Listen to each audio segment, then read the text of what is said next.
Getting from here to there. It's been a long while. Oh, hi. My time is finally here. James from Ingvid. I can't believe this. This is like the mirror universe. If you watch Star Trek, you'll understand. If not, go watch Mirror Universe with Star Trek. I have two. Look at them. I have two Mr. E's. In the first one, Mr. E is hot, and the first one, Mr. E is cold. Let's go to the board. E, what's up? It's very hot. 35 degrees centigrade. You're right. I see you're wearing your Bermuda shorts.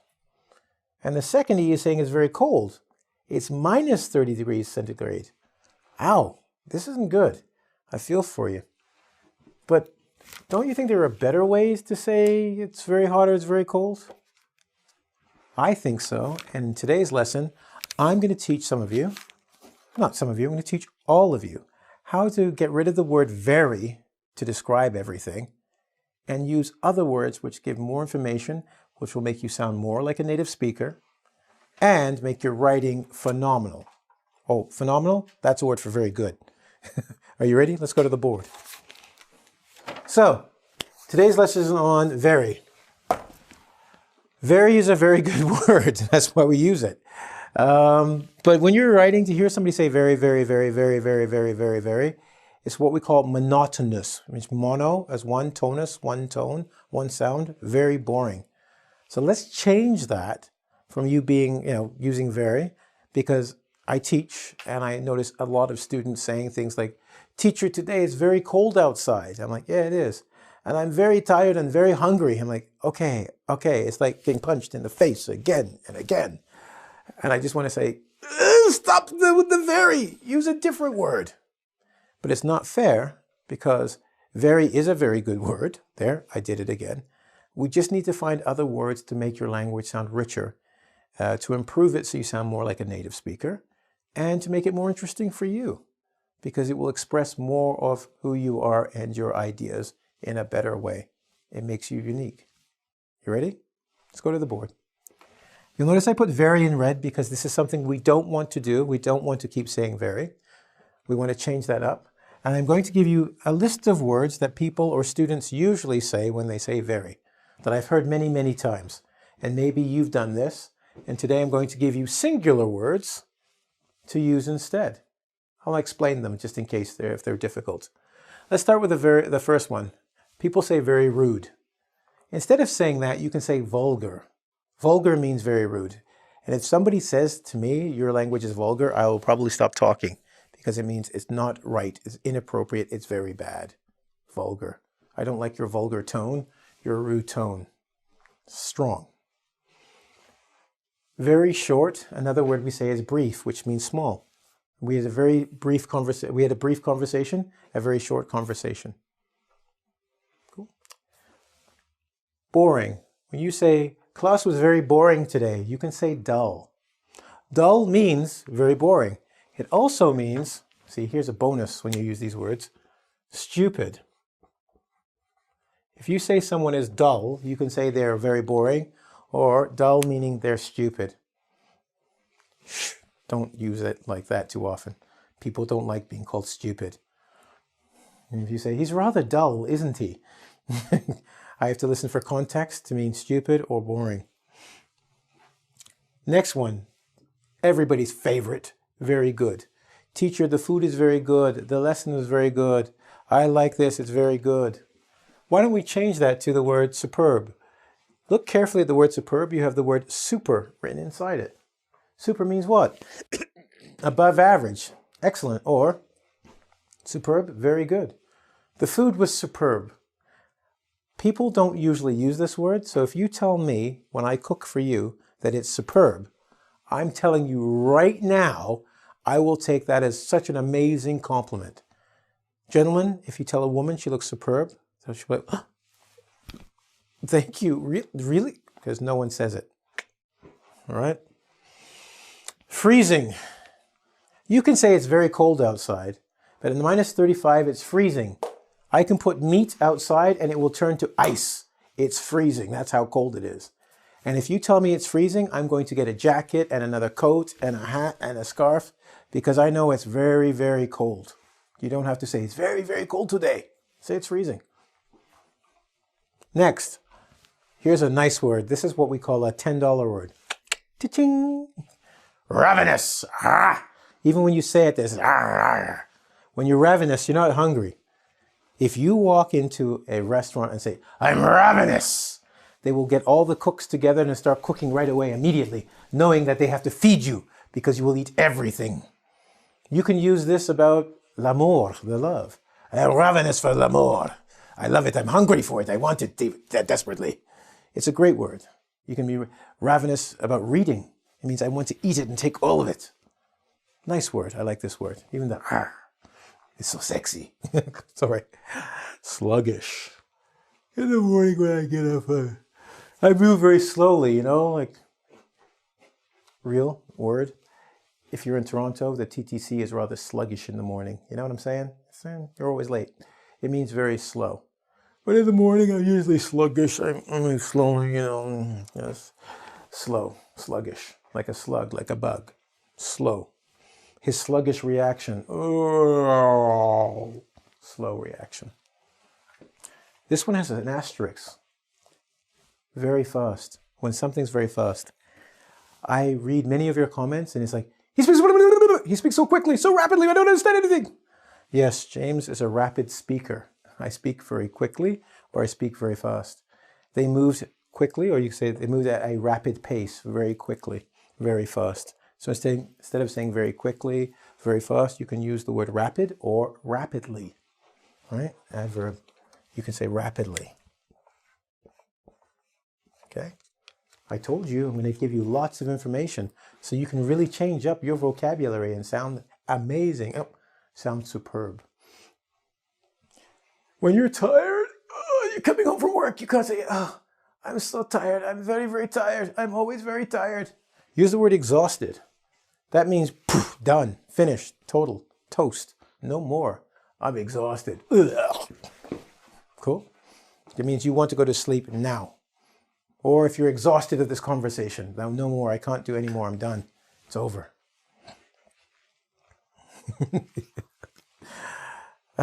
Poor. A lot of people like to use the word poor. Most native speakers don't even use the word I'm going to teach you because it's so strong. If you say I'm very poor, it means I have no money. If I'm destitute, you live on the street, my friend. You eat with the rats, okay? You and the rats share Kentucky Fried Chicken out of garbage at night, all right? I'm just saying. But if you say I'm destitute, it means I'm very poor. You want to remember this word for the next time your English friend says, hey, Jimmy, can I borrow $5? Sorry, dude, I'm destitute. He will give you $5. He's like, I didn't know it was so bad. You're so poor, you're destitute? It means my house is, I live on the street. In my house, I have nothing. I'm destitute. After the divorce, most people are destitute. Don't get divorced. Okay, next. Rich. Very rich. I know, students love to, I'm studying English because one day I hope to be very, very rich. I'm telling you, I'm going to be rich, you know, I'm going to be very rich. And I go, you want to be rich? I want to be wealthy. And they say, teacher, what's the difference? Very rich means I have everything. So I say, okay, so, you know Michael Jordan? They go, yes, yes, yes, he's a very rich man. I go, yeah, he's very rich. They pay him millions of dollars. I go, yeah, yeah, yeah. I say, I want to be the man who pays Michael Jordan. That guy's wealthy. Sudden silence. And then their vocabulary changes instantly. I would like to be wealthy. Yes, I think it would be superb to be wealthy. In fact, I'm looking for a rapid change in my environment so I can become wealthy. Oh, you understand. Change your vocabulary, change your brain, change your life, right? Okay, anyway, before I go on that, I don't want to become dull, going over the same points again and again. I'm going to try and keep it brief, okay? I do want to talk about one difference here. That's why I have it. We talked about hot. Scalding and scorching, they are not quite the same. These both mean very hot, but usually we use scalding for liquids like water, right? The water is scalding, it will burn you, it's so hot. And we say scorching for hot, for heat, like the summer sun. So you say if the water, the coffee is scalding, it will burn you because it's a liquid, but it's scorching outside, it's hot from the fire or the sun. They're similar, it's just we use it a little differently, okay? You wouldn't probably say it's scalding outside. People go, huh? Is there water that I'm going to step in? You go, no, no, no. It's scorching, very hot, 35 degrees. But don't go and put your foot in the water. It's scalding. It will burn you and send you to the hospital. Cool? All right. I'll see you in a second. Okay, so if you're ready, I want you to pay attention. Remember, I taught you a lot of words, very happy, very tired, and we're going to see how well you understood it by two speeches I have on the board. In the first speech, I'm going to read it to you, and I want you to identify where I've used very and another word together, like an adjective like hot or cold, and tell me where they are, because if you can't identify them, we can't fix them and use the new vocabulary. You will probably also notice that the story seems, or the speech seems very repetitive, as I keep saying very, very, and why I said that once we get rid of that word and use other words, not only your writing, because this is writing, but your vocabulary in speech will seem much more natural and fluent. Are you ready? Let's go to the board. Okay, so my name is Tiago. By the way, Tiago is James in Brazil, so my Brazilian friends and the three Tiagos I met, how you doing? Okay, so my name is Tiago. I live in a very poor part of Toronto. I have to work long hours, so I am usually very tired. My home has a very good view of the city, but my apartment is often very cold in the winter and very hot in the summer. I work hard, so one day I will be very rich. It's not a bad speech or story, but I would say that's about a grade 3 or grade 4. That's children's classes in Canada. You don't want to sound like that. So why don't we add a few words, some seasoning, some masala. Make it same thing, but now it will sound much more interesting to the ear. You'll notice you'll have to work a little harder with your vocabulary, so you'll get better at speech. And people will like listening to you more. You ready? Now let's go to the board.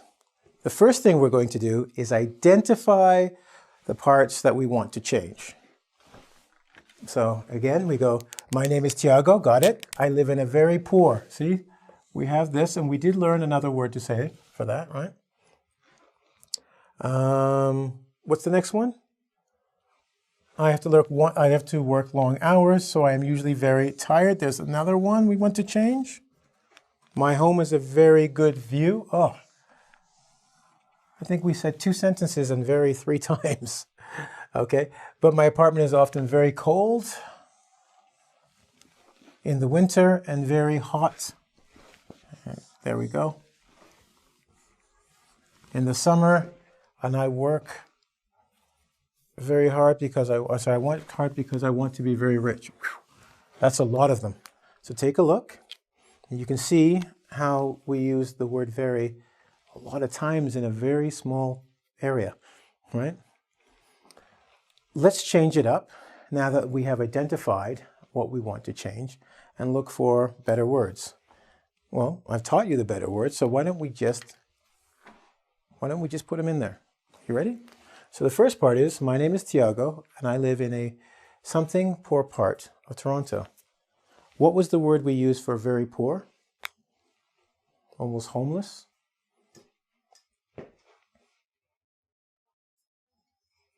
That's right.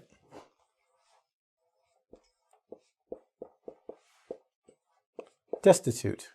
When you're destitute, you're very poor. So in this case, I live in a very poor part of Toronto. I have to work long hours, so I am usually, another word for very tired.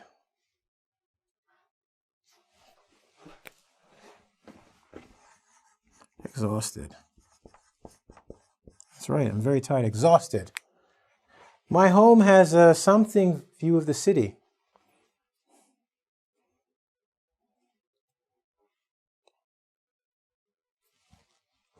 Do you know one of my favorite, well, my favorite hero is this guy here, the bat.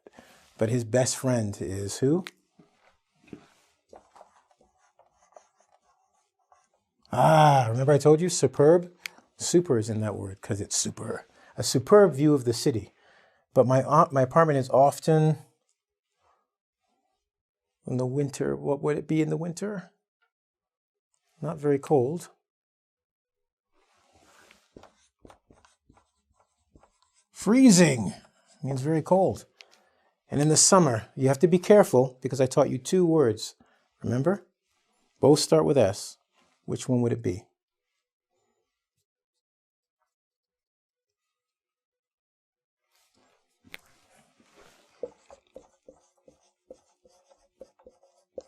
Not scalding, but scorching. Scorching hot. Scorching. And finally, do you remember I told you the story about Michael Jordan and the man who pays Michael Jordan? Or the woman. Oprah's rich. She can pay him too. I don't want to be a rich man. I want to be a wealthy man. Now, if you look at the story now, let's read it. My name is Tiago. I live in a destitute part of Toronto.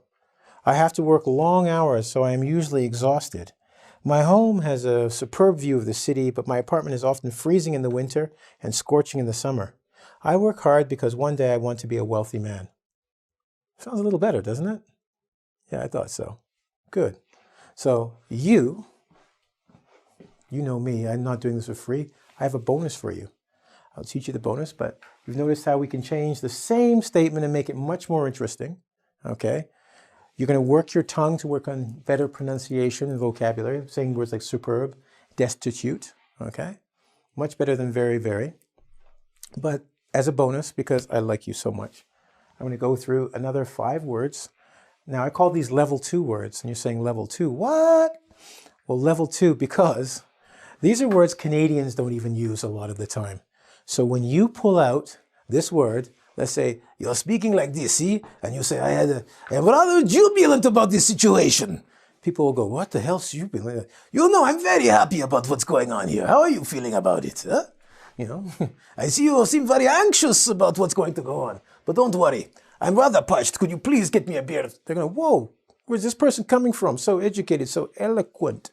This will be you. So let's go to level 2. Jubilant means very happy. If you're feeling jubilant, you're very happy. I'm telling you right now, 90% of Canadians don't use this word at all. They know it, but they don't use it. How about you? When you're very nervous, you're anxious. It means I'm waiting for something to happen and I feel very strongly about it in a nervous way. Parched. That's a nice word. Use it at a bar. You get points for that one. I'm rather parched. Very thirsty. The earth can be parched, and when you see the earth is parched, there's usually holes or cracks in the ground. It means it needs water. You know where you put your flowers and it's like a cracks? You say the earth is parched, it means it's extremely thirsty. So trust me, when you go to the bar and say parched, they'll get you drinks right away. Squalid. This means very dirty. And believe me, if an English person walks in your house and say your house is squalid, let me rephrase that. If an English person says your house is squalid, they will not walk in your house. They might call people to come and take you out and take down the building. Okay? So when you say that, someone might cry, like, your place is squalid and you lived in a destitute fashion. I mean, that's going to make me cry because that's worse than saying bad words. Trust me. Okay? And if you have kids, you can use this, or if you're an employer at work, or anyone's getting on your nerves, you can say, I need this place spotless before you go. That's not just clean. That means nothing exists in that area. There's not germs, nothing. Spotless. Do you understand me? Very strong, right? So these are your bonus level 2 words. Save them. Put them in your back pocket for when you have to correct some English speaker. Okay? Show them you do speak English and you know it well. Of course, we have homework. So before you go, I want you to do this. I want you to think of 5 other very collocations, because this is a collocations, words that go with very, that you use, and I want you to share them in Ingvid. I don't know, do you say very cheap? Do you say very, I don't know. I don't know what you say. That's the whole point. After you do the quiz, there's usually comments. Go there, leave a comment, say, I use these ones, and see what other people say. Maybe they have another word that can help you improve your English, or maybe you'll surprise people, and maybe even someone like myself will stop by and go, whoa, you can't say that. You have to say that, or that's not even English. Community is a good thing. Anyway, I got to go. I need you to subscribe. There's something around here, the subscribe button. Press it. A bell should come up, a little bell, like Taco Bell. Just ding that bell, and you'll get the latest and greatest that comes out from Ingvid from myself and other teachers. You won't have to worry. It'll come on your cell phone or your laptop or what have you. Anyway, you have a good one. I hope I've giving you something to be jubilant about. And I'll see you soon. Thanks a lot.